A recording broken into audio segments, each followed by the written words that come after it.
সবাই কেমন আছেন? সুস্থ থাকুন, ভালো থাকুন।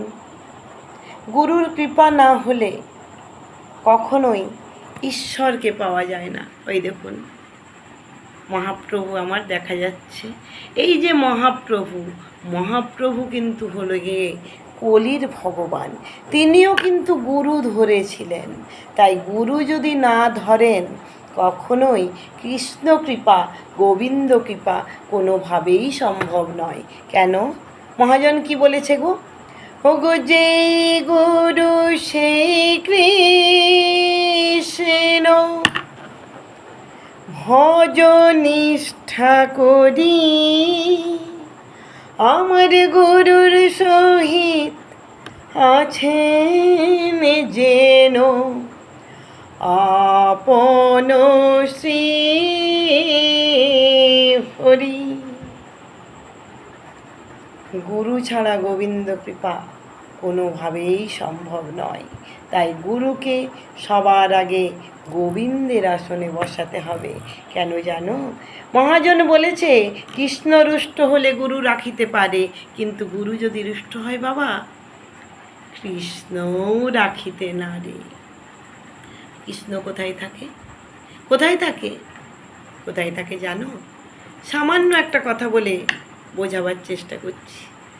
ও ভাই ঘুরেলে ভুবন পাবি না সে ধন, জ্ঞান নয়ন না ফুটলে পরে।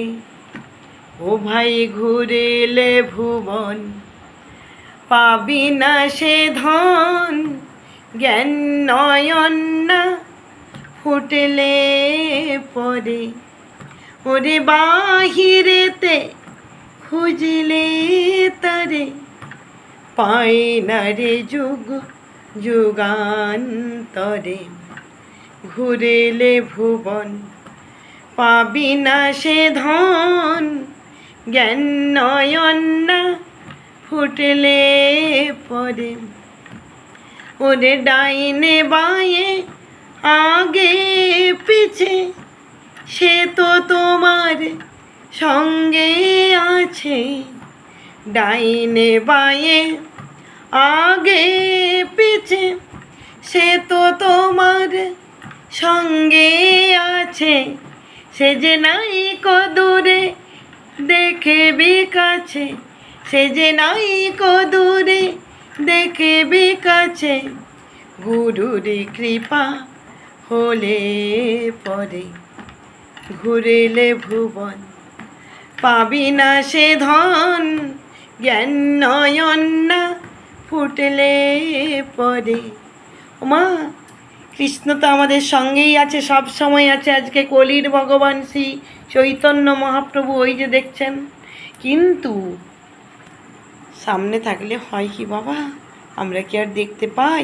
আমাদের এই জ্ঞান চক্ষু না ফুটলে, গুরুর কৃপা না হলে কিছুতেই তাকে দেখা যাবে না। তাই বলি রাধে রাধে, জয় গুরু জয় গুরু জয় গুরু। ভালো থাকুন সবাই, সুস্থ থাকুন।